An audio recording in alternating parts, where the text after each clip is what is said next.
دیکھ لیں. لا الہ الا اللہ پہ بات ہو رہی تھی تو ایک انٹرسٹنگ ریسرچ تھی اس پر. وہ یہ کہ جب ہم بات کرتے ہیں تو ہماری زبان ہمارے منہ کے مختلف حصوں کو ٹچ کرتی. آپ بولیں لا الہ الا اللہ.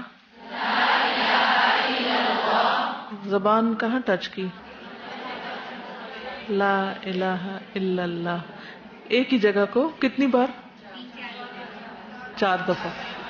ٹھیک ہے.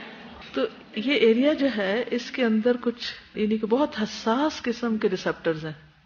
اگر آپ زبان پھیر کے دیکھیں تو ایک دم آپ کو اس میں کھجلی سی ہوگی. ایسے کریں، کھجلی ہوتی ہے نا. ٹھیک ہے.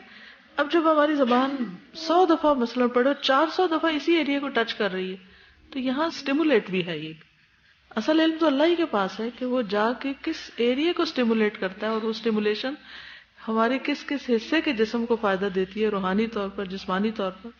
کیونکہ روح اور جسم بھی گندے ہوئے آپس میں. کیسے کیسے مرضوں اور خوف اور غم کا علاج بھی ہو سکتا ہے. تو شعوری طور پر کبھی ہم نے اس پہ سوچا بھی نہیں نا کہ ہماری زبان کہاں ٹچ کر رہی ہے، کیونکہ ہم اتنے مصروف ہوتے ہیں بولنے میں کہ مخرج کو دیکھتے ہی نہیں. تو کہتے ہیں کہ زبان کی ہلکی سی جو جنبش ہوتی ہے یہاں، اس سے ریسپٹرز کام کرنے لگتے ہیں. اور یہ بات بھی پتہ چلی کہ جب ہمارے منہ میں کھانا ہوتا ہے تو انہی پوائنٹس پر پریشر کی بدولت کھانا نگلنے میں مدد ملتی ہے. نگلے ذرا ایسے ہی پوری زبان اوپر کے حصے کو پریس کر رہی ہوتی.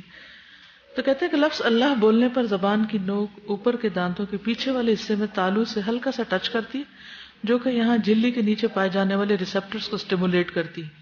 ترمذی کی ایک حدیث کے مطابق بہترین ذکر لا الہ الا اللہ ہے. یہ کلمہ بولتے ہوئے ایک مخصوص حصہ 4 بار ٹچ ہوتا ہے جو حیران کن طور پر ایک مخصوص ردم کے ساتھ ہوتا ہے. یعنی ایک تو ہوتا ہے نا مثلا بہت سی باتیں کریں تو اس وقت میں بول رہی ہوں، آپ دل میں کچھ بھی بولیں تو زبان ایک ہی حصے کو نہیں ٹچ کر رہی، مختلف باتیں کرتے ہو، مختلف کبھی رائٹ کبھی لیفٹ کبھی پیچھے کبھی آگے. لیکن لا الہ الا اللہ جب کہتے ہیں تو کہیں اور ٹچ نہیں کرتی، ایک ہی حصے کو ٹکور رہی ہوتی ہے نا. اور پھر ایک مخصوص وقفے کے ساتھ لا الہ الا اللہ، ایک ردم ہے اس میں نا، اس کے ٹچ کرنے میں جو بیٹ ہے. تو اس سے یہ پتہ چلتا ہے کہ اللہ سبحانہ و تعالیٰ نے جو کچھ بھی ہمیں دیا اس سب میں ہمارے لیے خیر اور بھلائی ہے.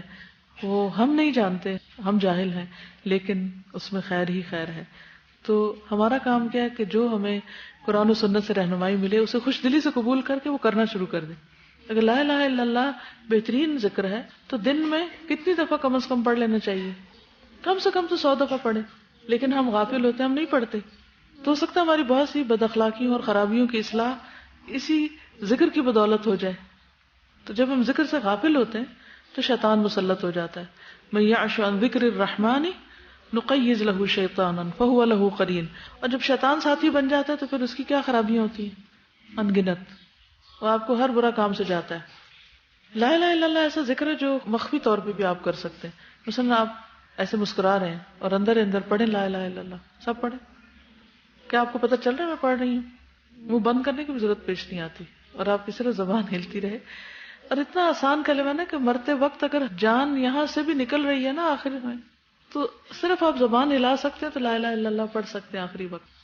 یعنی کچھ ذکر ایسے ہیں کہ جب آپ لوگوں کے بیچ میں بیٹھ کے کریں تو وہ نوٹسبل ہوں گے، لیکن یہ آپ بیٹھ کے کرتے رہے کسی کو پتہ بھی نہیں چلے گا کہ آپ ذکر کر رہے ہیں.